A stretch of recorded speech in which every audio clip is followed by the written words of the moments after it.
Welcome to the Film Riot Podcast. I'm Ryan Conley, and today on the show, I'm incredibly excited to have Sam Hargrave. Sam is an insanely talented filmmaker that has done everything from, stunt performing to stunt coordinating, second unit direction, and now director for the film Extraction, which is one of the coolest action films I've seen in a very long time. In fact, if you look in the past 10 years, any film that you've seen and you were blown away by the action, I would guarantee you Sam was involved in one way or another. He's just an absolute incredible talent, and he has so much insight to give and gives a ton of it in this episode. So I'm going to go ahead and shut up and jump into all that right now with Sam. I'd love to start where I start with everybody, which is just, your origin story. What got you into the industry? Yeah. The good old origin story. Well, I was born in North Carolina. I'll make it, not too boringly long, but born in Hillsborough, North Carolina. And I grew up on a horse farm with an older sister, younger brother, two awesome parents. Had a great childhood. But during that time was always inspired by film and television, like usually Westerns, reruns of The Lone Ranger or the Roy Rogers show or old John Wayne movies that my granddad, because he had cable. We didn't, we were too busy farming. He would send us VHS tapes of these shows and we'd watch them. And it got to the point where I was monkey see, monkey do. My mother took 2 VCRs and would edit out the violence because she was worried I was going to kill my younger brother. My parents did the same thing to me. Yeah. Yeah.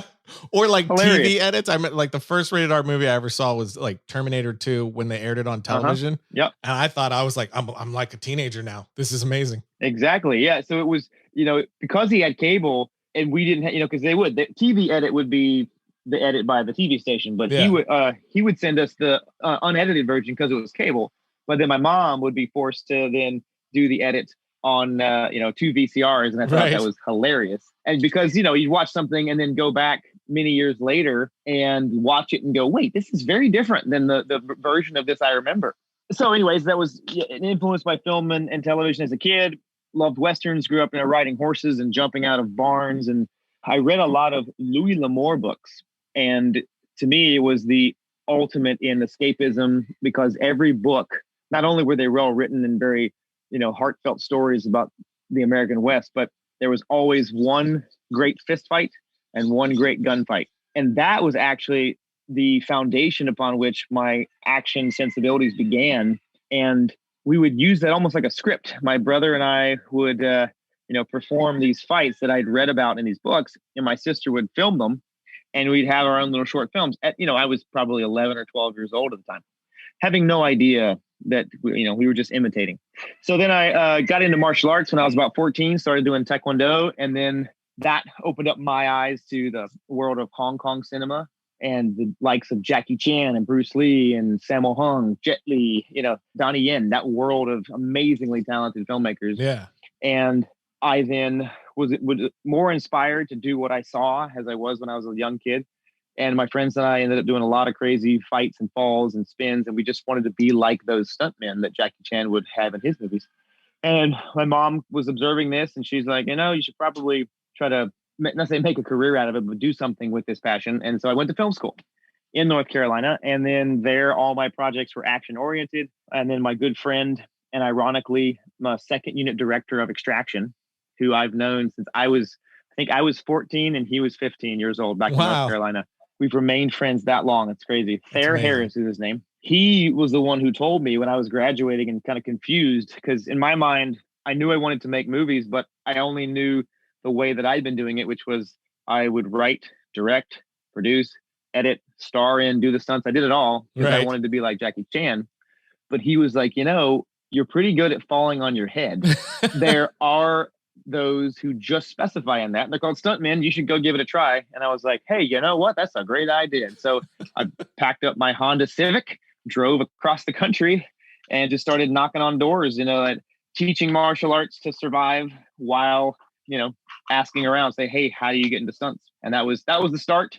And then from there, I met some great people in Los Angeles, kept making short films. And in 2005, I got my first break as a stunt performer. And that was the start of my professional career. That's amazing. And eventually you moved into stunt coordinating, right? What was your first entry into that? I had always been, in a way, coordinating our short films that we made. So I was Yeah. very comfortable with designing action and doing things safely. Like back in the day, still in North Carolina, we would design because we saw it in movies, and Thayer and I would watch it and we'd go, So we'd go to the hardware store, get some ropes and pulleys, and make harnesses out of martial arts belts Yeah. and put it on under our clothes and figure out. We had a friend who was in, graphic design and computers. He would help us paint out the wires. So we were, before even going to LA, we were, I think, on our way to being filmmakers in a way, further along, more advanced than many people are when they first come to LA, as people that don't have a direct exposure to film. And we were just hacking it, but kind of, figuring it out pretty astutely for two guys that knew nothing about how it actually was done. Yeah. So anywho, so coordinated the short films. And then my first actual stunt coordinating job was a movie called The Host in 2012, I believe it was, that David Leach, one of the founding members of 8711 Action Design, he got the coordinating job in second unit. And then he was busy with something else, some bigger project. And he was like, hey, do you want to take this? I think you're ready. Because he and Chad Stahelski had been mentoring me in the stunt world. And I'd been doing fight coordinating jobs, fight choreography jobs, doing a lot of shooting what we call previs or fight viz, where we take a scene from the script and we actually shoot it and make a little movie out of it. How the director, not telling them how to shoot it, because that the directors hate that, they get offended, but telling them basically what is possible with how we see the action and how we're going to design it. And then they get to look at it and say, either I love it or now you got some work to do. So had been doing a lot of that. And then Dave was like, hey, come do The Host. And so I did. And I guess I didn't do a terrible job, because from that I got a second job, but that was the first one, 2012, with The Host. Yeah, those fight previs, that's got to be great, like practice and just direction, because it really is scene construction, and extremely complicated scene construction. And the action that you do, I love so much because it's so character driven. Like, it's not just action for action's sake. Everybody fights within who their character is. So that had to be such an amazing, continuous, constant, like, training ground. Yeah, I mean, I went to film school, that I had a bachelor's degree in that. But my biggest influence kind of on the job film school was these fight previses that we would do. And I've done hundreds of them. And for some of the best directors in the business, I've done it for, Joe and Anthony Russo, Chad Stahelski, David Leach, Francis Lawrence. So I would I knew it. I wouldn't say unknowingly, but the primary goal was to give them action that would fit their, the bigger design of their movie. But within that, I was getting such a wonderful training opportunity, because not only was I shooting these things and kind of creating ideas, I was given feedback from some of the top directors out there. So they'd look at it, right, and what I thought was good, and then they would go, you know what, I would like to I'd put a close up here because we need that connection with the character, or you know what, some of this is too much. Whatever their comments were, that were usually around story, because that's how the directors are thinking. And so I absorbed that. So every time I'd go back and re-edit or reshoot, I was learning what about the action is going to be better at telling the story, and that was always driven into me by Chad and Dave and other mentors of action without story is just bad theater. Yeah. So it always has to serve the greater narrative and move the story forward or reveal something about character. And so that was always how I approached it. Every fight was like a 3-act structure. Had to have a beginning, middle, and end. And like, where's the hook? Where's the all is lost moment? So every fight was its own little movie. And so if you have 9 fights in a big action, you shoot 9 little movies, and it's a lot of practice that hones those skills. Yeah. So are you thinking of it in those terms? Like, you have this little action set piece, and are you thinking of it in terms as this piece is a 3-act structure when you're actually developing it? Totally. Yep. Man, that's amazing. Yeah, because it in every fight. Now, sometimes I say every fight. Sometimes a fight is a piece. Say, for example, you've got your hero who has his first fight with a main villain, and things go one way. So that 3-act structure might be act 1 is the setup of what that first encounter is. Act 2 is like, who does he meet? Who gives him that thing? Like, oh, didn't know this, but his weakness is he drops his right hand after his jab. Oop, that's the midpoint, where he's learning something. And then in the finale of the 3rd act is how he uses that knowledge to defeat, the enemy. So maybe you're moving. Each encounter can have a 3-act structure. But if it stands alone, like if it's just, for example, the the causeway fight in Winter Soldier. Like Yeah. there was like a beginning, middle, and end that we tried to imbue in there. And of course, we had the Russos overseeing it, so they were well onto structure. But that's how we thought of it as we designed it. Was there's got to be a beginning, middle, and end, and what's Cap's arc during this? What is the Winter Soldier's arc during this fight scene? We're always thinking about it in terms of story and character. Yeah, and that had to have just like filled your filmmaker toolbox of ideas for when you ultimately started second unit directing, right? Definitely, because the interesting challenge of directing second unit is, yes, you're directing, but you're directing someone else's movie. Right. So not only do you have to communicate and understand what their vision is, you have to be able to do that in a style that is at the same time true to your vision and your sensibilities, but serving the greater picture, which is not your movie, it's someone else's movie. And so I kind of pride in, a lot of people, they have their own style, and it's great. When you see that action, it's that person who shot it. But sometimes for me, that can take you out of a cinematic experience where you're watching this one style, and all of a sudden you're like, wait, this is different because someone else shot the action. So what I tried to do, and I kind of pride myself in, is I would challenge people to know where, say, for example, an Endgame, where scenes and sequences that the Russo shot, where that starts and where what I did ends, meaning they're kind of seamlessly come together. So it's one movie experience. Now, some things I may want to do things differently in my own movie, but this isn't my movie. So I have to be sure, to serve the character and the story. That's my number one goal as a filmmaker, whatever it is. If I'm designing stunts or directing the action of second unit, or ultimately directing the movie like I did in Extraction, those parameters I have to operate within no matter what it is I'm trying to do. Is it pretty common that the coordinator will also be the second unit director, or is that just something that just depends? It happens quite a bit, yeah, because who better to put an eye on action or a camera on action than those who have both performed and lived with action for decades. Yeah. So oftentimes you'll see stunt coordinators become second unit directors, and then and not that they're the first, but I think they're probably, you could argue, the most successful before me. And I'm not both, but I want to be right there with them, or / surpass them in their career achievements. That's why it's so great to have mentors and contemporaries like Chad Stahelski and Dave Leitch, who we all came from a similar place, the love of martial arts, action cinema, and Hong Kong style movies, and now we've kind of parlayed that into a directing careers. And so to have them constantly pushing and constantly, because the stuff Chad does on John Wick, I think, is fantastic. So yeah, that's always, you're like, okay, how do I bring my version of action to a level that competes with that? So we're always, I think it's great. It's lifting each other, and it's the audiences are the ones who win, because we're all competing with each other to have right. kind of the best version of action. Audiences get to sit back and go, wow, all this stuff is so great. But to go back to your original point, we all again follow the stuntman, fight choreographer, stunt coordinator, and then into second unit, because we were always thinking with the camera and character in mind. And then it just becomes kind of a natural transition when people see that you're doing these previses and you're like, wow, that looks great. It actually looks better than how I wouldn't have shot it that good. And so the directors kind of then hand it off.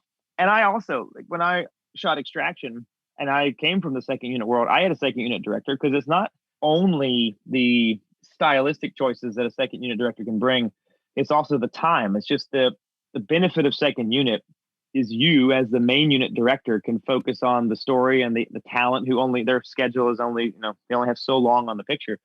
So while you're focusing there, to go get an explosion or a car chase or something that's going to take a lot of time and effort, but the talent, there's a lot of talented stunt people.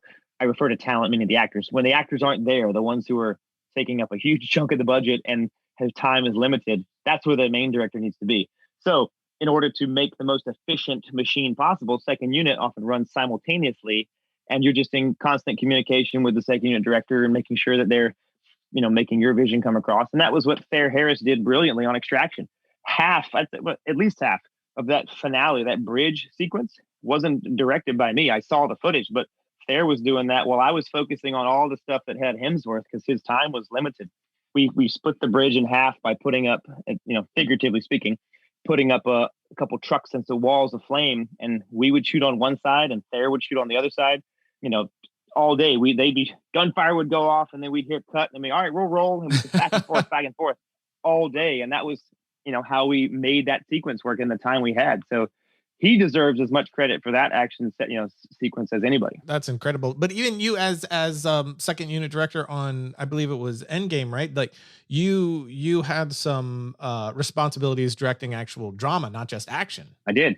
And I think truthfully that was second unit directors will get that oftentimes if they've proven that they can work well with actors and understand story and character, then they will, in an effort to assist the production and get more bang for your buck, so to speak, second unit will often shoot complete sequences. I was given sequences on Endgame that involved as much acting as they did action. And I saw it as a way for the Russos to test me in a way, and in the best way, just to see if I could handle, because they knew that they were watching. They weren't going to let anything fall through the cracks, but they weren't there because they were directing another unit. But because they were going to be producing Extraction and their names were going to be on the pink slip, they wanted to make sure that this kid, this first timer, was able to handle dramatic sequences. Right. That's how I saw it. Maybe that was not. Maybe they just didn't have the time, whatever the reasons were. But that's how I interpreted it. So I put a lot of energy into making sure the dramatic sequences I was given had the same attention as the action. So is that how Extraction came about then? Did they bring that script to you after, working with you in that capacity? They did. It's funny that the full circle route that this script took. I read it probably 8 years ago when I was working with Chad and Dave at 8711, and Chad and Dave were set to direct the movie. That was going to be their first movie. Oh, wow. Because the script had been around for quite some time. And they were attached to direct it. I think Russell Crowe was attached to star in it, and it was happening. And they were like, "Hey, we want you to design the action." So I read the script, and it was great. And I loved it. It was, very, as Joe does, just nonstop action, very lean, sparse details of character. But when you got those morsels, they were big, so it was a very kind of had a 70s, 80s action movie feel. And so I really liked it. But then, as movies tend to do, oftentimes it went away for financing, rights, whatever. And then it came back around when we were on Infinity War and I was doing second unit. I had done a show for the Russo brothers in China called Wolf Warrior 2, because they had a connection with a Chinese company and they were producing movies, and they asked me to go do that movie for them, kind of oversee it. And I did. And, they, I think, saw something in me through that and the vises that I shot of like having this ability to direct. And I had voiced it because that's a big thing for any of you up and coming filmmakers out there. If people don't know what your goals are, they are unable to help you. So as much as it might seem to be, I don't know, you don't want to feel arrogant or like you're putting yourself out there, but you just got to tell people what you're going to do. Like I told them, I was like, I'm going to direct movies. Yeah. And I want to be a director. And they're like, oh yeah, action. Like, no, movies, like from start to finish, full director. I'm going to direct movies. And just saying it with that kind of confidence, not knowing what was going to happen. I had no idea if anybody would give me the chance, but I put it out there and I worked towards that goal. So because they knew that, they started watching me and what I was doing with a very different sensibility. And then on Infinity War, when I was directing some second unit stuff, they came up to me and said, hey, we have, I think, if you're interested in directing, if you still are, we have a script that would be, I think, a good first one for you to do. And I was like, yes, sir, I'm very much interested. And they handed me the script. And at the time, now it was called DACA. And I read it and I was like, man, this sounds so familiar. It just, instead of, because the original Ciudad took place in South America, now it has switched to, Bangladesh and India. But when I asked them, I was like, yeah, they just changed the location. I was like, no wonder it's familiar. I read this script 8 years ago.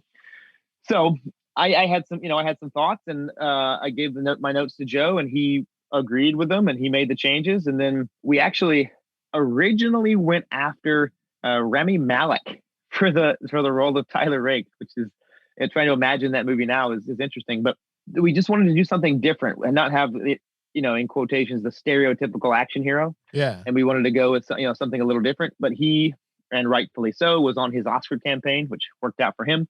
And so Hemsworth got wind of the script because we were on Infinity War, and he read it and loved it and said, hey, I'd love to do this movie. So then with the Russos producing and having written the script, me and I was, nothing in the process of financiers, but with Hemsworth signed on, Netflix was like, done, we're in, 100%, let's make this movie. And it happened fast. Like, it was one of those things where we were talking about it 1 minute, the next minute, in between Infinity War and Endgame, I had a hiatus of 10 days, all of which I spent in India and Bangladesh scouting for Extraction. Wow. So I wrapped, if you will, still had the stunt team going while I was gone, but wrapped on that. I flew to India, met, a production company that we scouted around, went to Dhaka, Bangladesh, went to New Delhi, went to, Mumbai, went to Ahmedabad, went all over, saw all these places. And then he came back, kept shooting in game. And we were kind of prepping because we wanted to go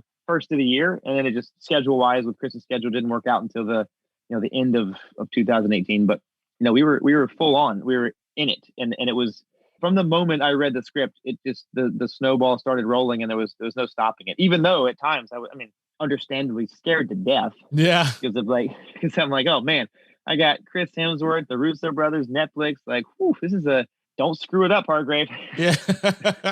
Was it one of those? I have a lot of friends that tell me that is like, there's this maybe.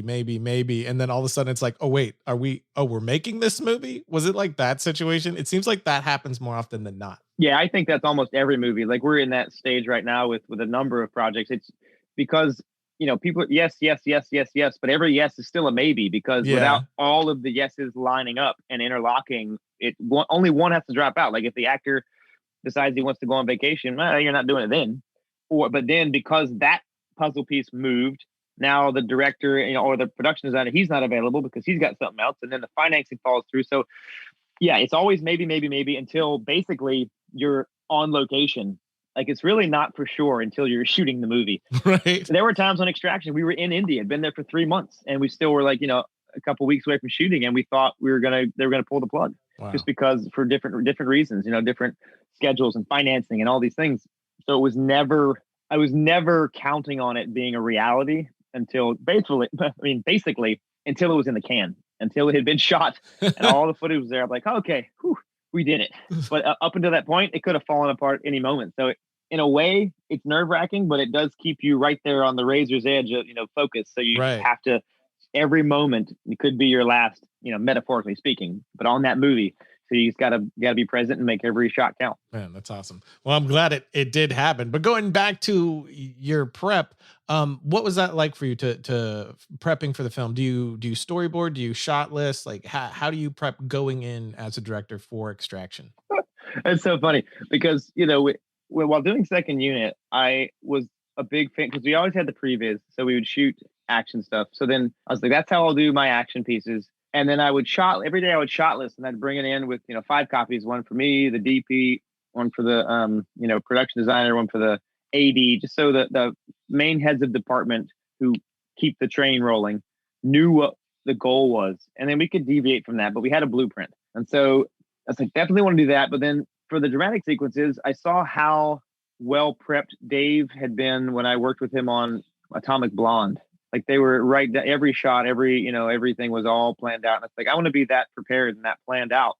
So I got a storyboard artist, and we started doing storyboards, and I was digging him. I was like, yeah, this is great. And then we sent him to Joe, and he's like, nah, we can't show these to the studio. It looks like we're doing a different movie. So scrap the storyboards. And we're like, okay, well, then we won't do the storyboards. We'll do shot lists and fight viz. And that's what it was. So we just, I was as prepped at that time, as prepped as I could be. I sat with my DP, Tom Siegel, and we talked through every frame, every setup, how we wanted to shoot it based on lighting. My adage that we had many times lived up to in the stunt world was fix it and prep. Right. Because it costs a whole lot less, and it's a lot less frustrating if you do it right the first time, measure twice, cut once, than if you just go out and haphazardly do it and you put it all together and you're like, oh man, we got to go back and reshoot it again.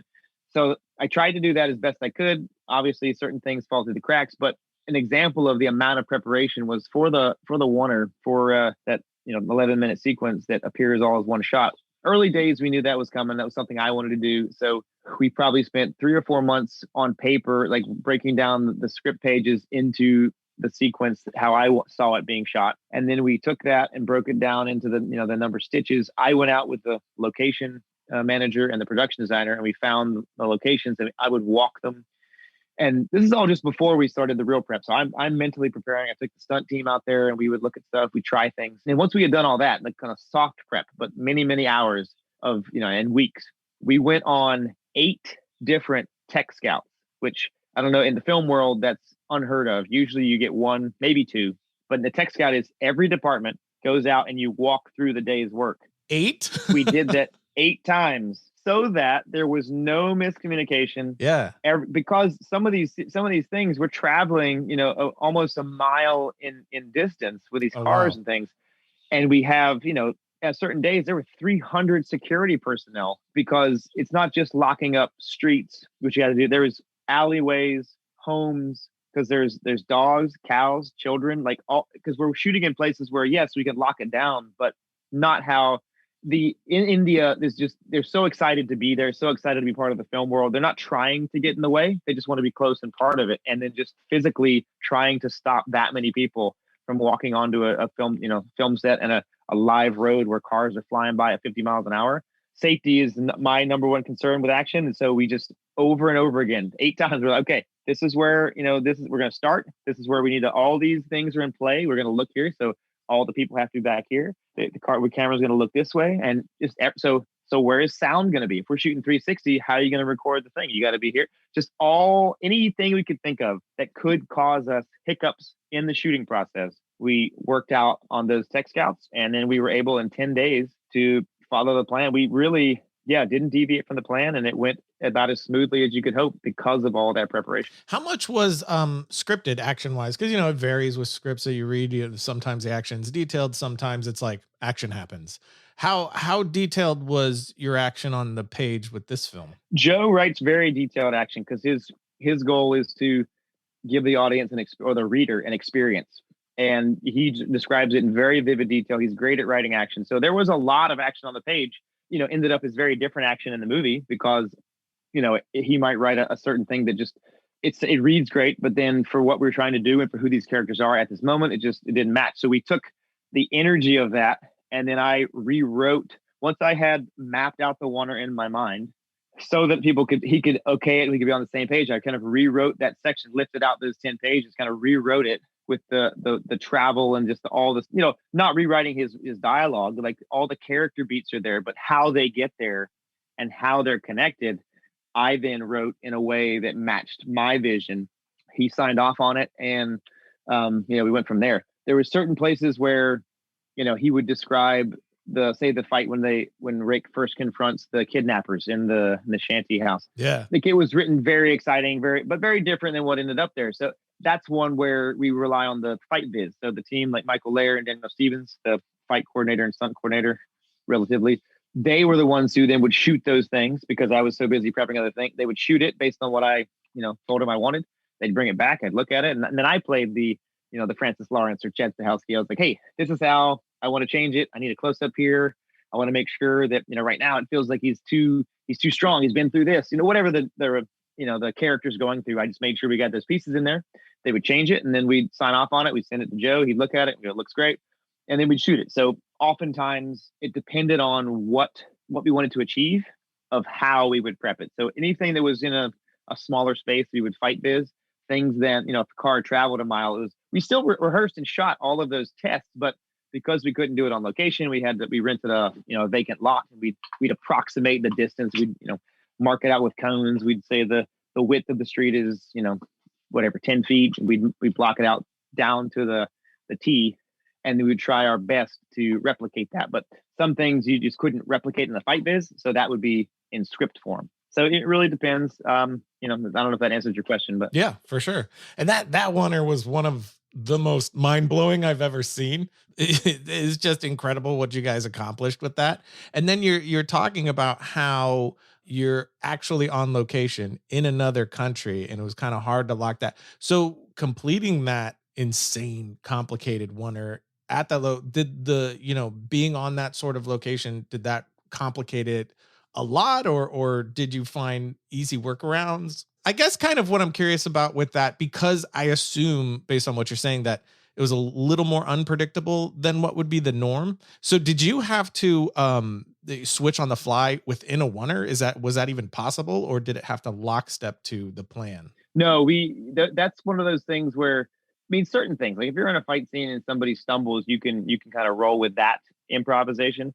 But when you're in a car and, it's flipping at this point, and, you got to be real specific. It's not a lot of improv going on there. So as chaotic as it looks and as chaotic as it feels, that is what those, months of prep and tech scouts were for, was to eliminate the variables we couldn't control and then reintroduce controlled chaos to represent the feeling of being on the streets in, Dhaka, Bangladesh. So we couldn't have shot that sequence, not with the feeling and the raw experience that I wanted people to go through. You couldn't have shot that in another way, but we could, like I said, do our best to eliminate the chaos, control what you can. That's what I always say. So that's why 8 times we went back and it's like, all right, we got to make sure these people don't go here. Those people don't go there. The car's going to go here. And you could have done that in well, no, you couldn't. The studio settings we talked about doing using blue screen but it just wouldn't have had the same, raw tactile feeling that I wanted. And so we just had to embrace the chaos and dive in. Yeah. And as I loved the action in this film. It was so brutal and it's like my favorite type, where it's just, you feel like you're getting a gut punch with the moments. But there was also really wonderful character moments, and the moments between Hemsworth and the boy, and all of that landed so well. So I would also just love to hear about your process with the actors. Like, what was your prep like for that, for those emotional beats, dealing with them? Did you rehearse before? Were there table reads, or was it all on the day? I tried to. It's funny because coming from an action background, and not to sound arrogant or anything, but I was very confident in my abilities to handle the action stuff. Where I tried to focus a lot of my attention was the acting, because that, like I said before, if we don't care about the characters and we're not with them and we're not on their journey, it's just action's just bad theater. So I was like, all right, we have to make sure that during the course of all this crazy action that we're going to come up with, that we stop and check in with these characters. Yeah. And the Warner specifically was a very challenging sequence to accomplish that, because there were 3 different points of view, well, really 4, that you had to check in with throughout the course of the sequence and change perspectives, right? So there's Rake, how he's dealing with all this stuff, and Ovi, how's he dealing with this wild change in his life. Saju, who's chasing them, you got to check in with him, and then the people who were chasing them, the paramilitary group. And we would do that. We took chances, because most of the time, in the past, you're staying with your main character's point of view, because that's who the movie's about. But we took some chances and left our main character at one point for over 2.5 minutes. Yeah. To check in with other characters and their points of view. And, that was scary. A lot of people weren't sure that was going to work. They're like, oh man, people aren't going to, they're going to lose interest. They don't care about these people. I was like, well, we have to make them care. Yeah. Because these people, they're important. And maybe we can build tension in reverse, like rather than sitting with the hunted and, being concerned about who's going to get us. What if we change perspective to the ones who are hunting, and they don't know when the hunted, who, is a tiger in his own right, is going to jump out of the trees, Right. So we did that. And I think we, on some level succeeded very, very, very well with that. But there's a moment that I think of in the one on the rooftop where Rake's about to throw the kid over the roof, and he stops and says, hey, do you trust me? And the kid says, no. That was actually improvised on the day. That wasn't planned. Like in our tech scouts, that was a moment where I think that what we had planned was there's like 5 more guys on the rooftop, and he shoots 3 of them, and he kicks these guys down the stairs and throws one off the roof. Like, it was more action. And when we got there, Chris and Rudy, we just kind of were talking about it, and like, you know what? It feels like we've been on the gas for so long here. We need to let off and check in with these guys and just have a moment to breathe as an audience, but also to see what they're going through. And this is like, a midpoint for them, because he says, do you trust me? And the kid says no. And then by the end of the sequence, this is what I talked about earlier when I said action, sequences have beginning, middle, and end. Yeah. In the beginning, the kid just gets grabbed and he has no choice. In the middle, he's like, do you trust me? He says no. But by the end, after Rake hits Saju with the truck and the kid has a choice, he's like, get in. He chooses to go with Rake. So he has made, he has grown in those 12 minutes that you're with him. He has changed, and we've seen it happen in real time. So we're very touching base with the characters. I was very aware of, and we tried, because we walked through that sequence, even the actors were there rehearsing that stuff for the last couple of tech scouts. We did check in with the characters, and we did make sure that we walked through and had rehearsals of like except for that one that I mentioned that was very improvisational, but we did was just check in with these guys and see, how are they feeling right now? Where is Rake right now? Where have we come from? Where are we going? Where are we right now? So yeah, every time throughout those action set pieces, I wanted to check in with the characters and make sure we were tracking their journey, because that is why people are invested and hopefully watch it to the end, is because they're on the journey with the character that they care about, because we've been following them and invested in their emotional journey. Yeah. Man, that's great. And I love how you talk about the checking in with them. That's such like a smart, concise, like revelatory way of sort of referencing that. And in the quieter moments with your characters, how do you find working with the actors in those moments? What's your process with them usually? I love it because it was a new challenge for me, because I spent, most of my time doing action stuff through my career, but it was helpful. I did a little bit of acting when I was first starting out. Everybody that comes to Hollywood wants to be an action star. And so I take acting classes, read a bunch of books, do these smaller projects. And so just having that experience allows you to understand, if you to get into an actor's head, because they're putting themselves out there emotionally. They're bearing it, like they're, people's it's not that difficult because they just talk a lot. Well, emotional vulnerability is one of the hardest things to achieve as a human being. Yeah. And that's what actors are doing every time they're up there. So approaching a scene with that in mind as a director, I think, is very important. Just knowing what an actor is going to have to go through. So what you're asking is a lot, and respecting that, and then sitting down with them and talking through, so that each of you understand where you want to go with the character and what's expected. So I would like to sit down with each actor. I'd sit with Chris, sit with Rudy, had a great chat with Randeep, who plays Saju, and just as kind of a get to know you session, just to see what they're thinking of for the character. I tell them what I'm thinking of. We brainstorm, and then when it comes down to specific scenes, I would always try to have a kind of a closed set walkthrough of the scene first thing up in the morning. Say that scene with David Harbour and Chris at the in the safe house. So that you'd get there, and I just tell all the crew to go get breakfast, go chill out. We're gonna take the set and we're gonna walk through it and just talk about it. Just read it. Like, don't.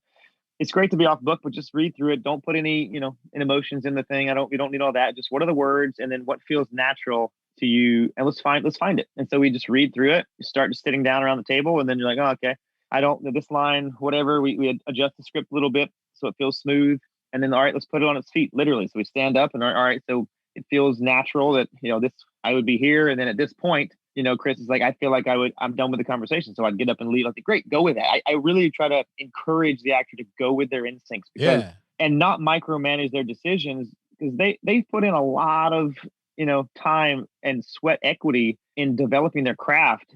I don't want to come in and say, put your left foot here, now turn here, arch your eyebrow. Like, that's then they're puppets, right? So and nobody wants to be told what to do on that specific of a level. So I try to give them freedom.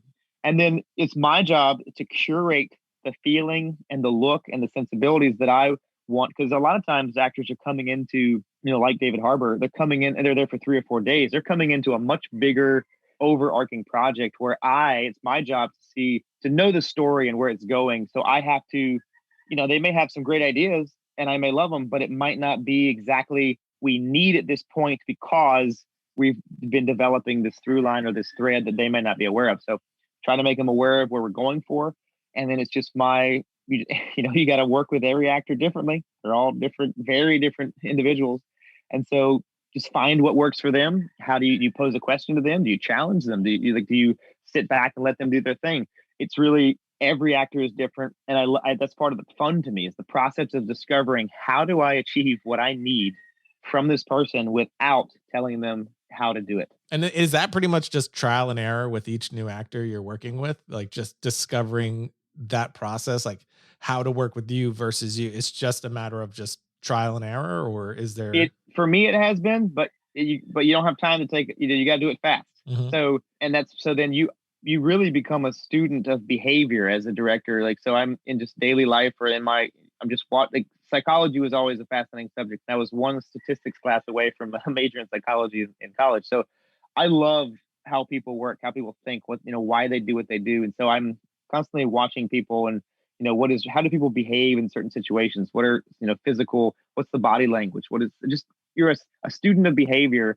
And so when you see the actor, you get to very quickly, when you communicate with them, judge how do you communicate with this person to get what you need? And it's got to be fast. You don't have time. Time is money on the film set. And when an actor comes in that day, you have about 10, 15 minutes to figure out, how do I communicate with this person? Right. Now, sometimes it's super easy. You get with people that have been there a long time, super professional, and it's just very easy. Sometimes, you got newer actors. Like there was a time with Rudy, he's kind of a newer actor, especially kind of the Western, sensibilities. There were times where we had early on where it's like, and I don't like to do this, but like line reading and just have him repeat the words, Right. like just one word at a time, which was crazy to try to edit. So one word at a time. And then, but just that worked at that moment to get what we needed. So then after that, it was like, okay, I need to develop a stronger connection, a deeper rapport. So I had on Sundays, I would sit with him, and actually amazingly, Hemsworth would join in, and we'd have these little, 2-3 hour little acting classes where we just like, just run. So, all right, try this very robotically, try reading it like this. Imagine you're this, and just throw it away. Don't put so much, don't try so hard. And so we would just work with Rudy, and he was so quick to pick up on it. He's such a natural talent. And, to watching his growth as an actor over the course of his 3 months that we shot was incredible. And his physical growth. He grew 6 inches over the course of our shoot. It was amazing. Wild. Yeah.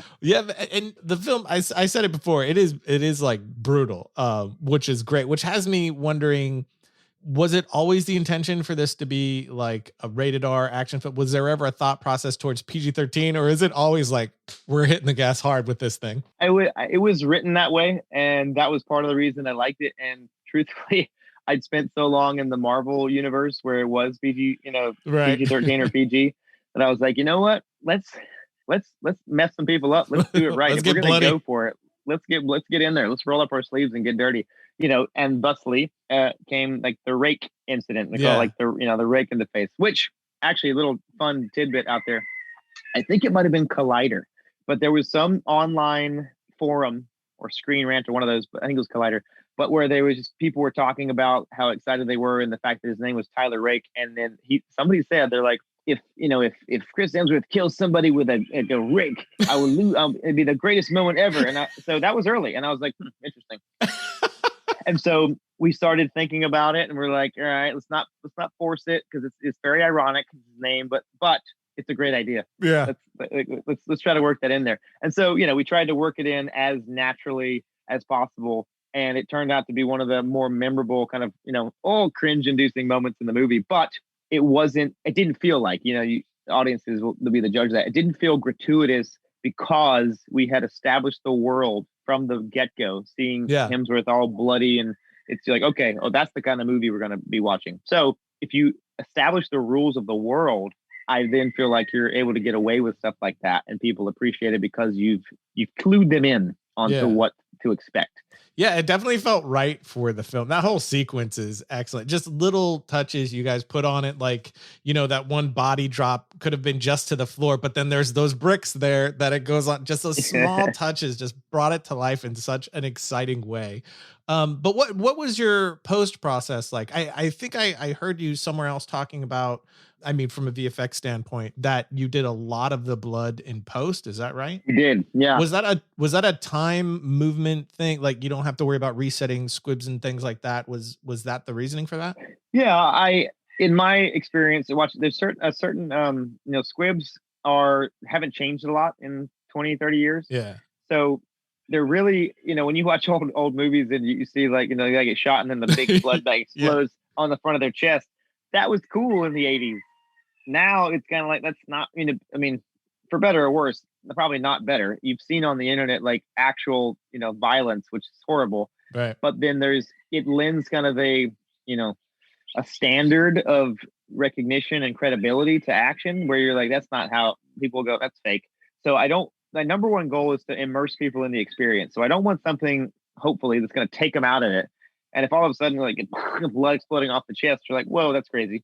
Now, there's places for it. Like, if you do an exit wound, that's cool. Like, for the ending, the effect and for, spoiler alert for those who haven't seen it, if you haven't, go watch it. But when, Nick shoots our main villain in the bathroom, that was a practical effect. Like that, that we actually put blood on the wall. Because certain times squibs are fantastic, but we had time. It was one shot, and it was very specific, and I like to be as practical as possible. But when you're running and gunning and getting like 40, 50 setups in a day, and you're trying to shoot, a 2-week sequence in a week, it just goes much faster when you do it digitally. Yeah. And effects have gotten so good in the last, 5-10 years that it's really hard to tell the difference nowadays, and it speeds up the process. So we did, I'd say, 90% of our blood and muzzle flash work in post. Oh wow, you definitely couldn't tell. Good. What about editing? Where were you guys editing during the shooting of the film, or when did the first rough assembly happen? We had the first rough assembly within 2 weeks of wrapping. Wow. Like super rough, because we had an editor, because we started with the oneer, and it kind of laid down the foundation of edit as you go, because we had the editor on set with his laptop for the oneer, because you couldn't go to the next stitch if the previous one didn't line up. So you had to have visual effects right there, editor right there. So you'd shoot one, put it in the computer, and know what and for me too, shooting it, because I operated camera, what was the last move that I did? What are we matching? So you'd look at the one we like, mark that, go, shoot the next one, but start it the same way. And then when you're done with it, if you like that, you can't move on. You got to go back, look at the edit, and make sure that those two sequences, those two moments, stitched together seamlessly before you can move on. And so then, for the first 10 days, editor was on set. And then when we got into more traditional coverage, we had an editorial suite in the hotel, so that after, he would be editing as we were shooting, and I would go after wrap, I'd go visit him, at least 3 or 4 times a week, and just sit down and look at, what he was cobbling together. It was all very fast and rough, but at least knowing we had what we needed to kind of move on, because sometimes you don't want to leave a close up or a big moment on the table when they're tearing down that set, tomorrow. Yeah. So we would edit it and make sure that the sequence worked. And then we'd, move on. All right, get rid of that set, and we've got it. Let's move past it. So that was during the shooting process. And then when we got back to LA, it was just, the editing is where the magic happens. It's where you discover the third version of the script, right? You write one, you shoot one, and then the editing is you make the movie there. So it was a magical process. A lot of ups and downs, and a lot of finding different moments. And I think the biggest lesson I got, or one of the biggest, was sometimes on the page, a scene reads a certain way, or you have an expectation of what you want it to be, or you think it needs to be. And so you're trying to force that sensibility into the edit. You force it into the footage. When there are times, and it happened, in this movie, where the actors just give you something different. It's not what was on the page. It's not what you thought it was going to be. But if you look at the truth of the scene, you got to edit to the truth of the scene. You go with don't try to force what you want. You have to edit mind, and it may take days, it may take weeks, but you got to find the best of what's there and why it's that way, and make it work. But what it is, not what you want it to be. It's got to be the best of what is. And there was, a scene that we just kept trying to fit. It was supposed to be a little funnier. It's supposed to be a little, and you just look back and go, you know what? Let's look at what we were given. We were given some awkward moments in there. Now, who knows why, but that's what happened. That's what is in the footage. Let's lean into that.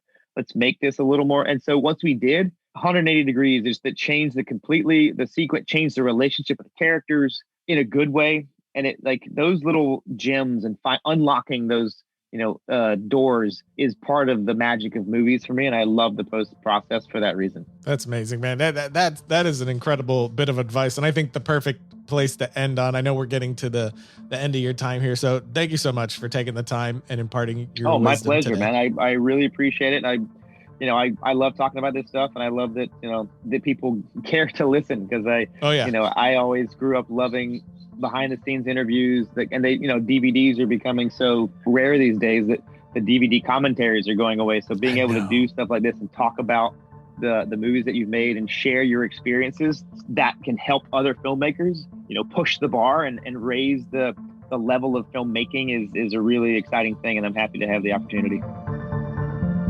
So that's it for today. Massive thank you to Sam for taking the time to impart all that wisdom for us. Of course, go to filmriot.com/podcast, find the episode page for this episode, and you'll find more stuff from Sam, including where you can find him online. Of course, you can find me online at twitter.com/Ryan_Connolly. And until next time, don't forget to write, shoot, edit, repeat.